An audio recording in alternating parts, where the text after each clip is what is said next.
جیسے کہ ناظرین آپ جانتے ہیں کہ آج 14 نومبر ہے اور دنیا بھر میں ورلڈ ڈائبٹیز ڈے منایا جا رہا ہے۔ اس دن کا مقصد لوگوں میں شوگر کی بیماری کے بارے میں آگاہی پھیلانا ہے۔ شوگر ایک ایسی بیماری ہے جس میں خون میں شکر کی مقدار بڑھ جاتی ہے اور انسولین کی کمی یا اس کا صحیح استعمال نہ ہونے کی وجہ سے جسم مختلف بیماریوں کا شکار ہو جاتا ہے۔ پاکستان سمیت دنیا بھر میں لاکھوں افراد اس بیماری میں مبتلا ہے اور ہر سال اس تعداد میں اضافہ ہو رہا ہے۔ پاکستان میں شوگر کی شرح تیزی سے بڑھ رہی ہے اور یہ خطرناک بات ہے کیونکہ شوگر کی بیماری گردے، آنکھوں، دل اور دیگر اعضاء کو نقصان پہنچا سکتی ہے۔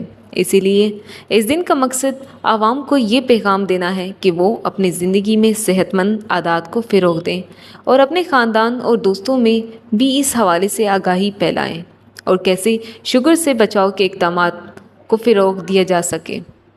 ماہرین کے مطابق شوگر سے بچنے کے لیے صحت مند طرز زندگی اپنانا ضروری ہے جس میں متوازن غذا، باقاعدگی سے ورزش اور وزن کو کنٹرول میں رکھنا شامل ہے۔ اس کے علاوہ شوگر کے مریضوں کے لیے انسولین کا بروقت استعمال اور خون میں شکر کی سطح کی باقاعدگی سے جانچ اہم ہے۔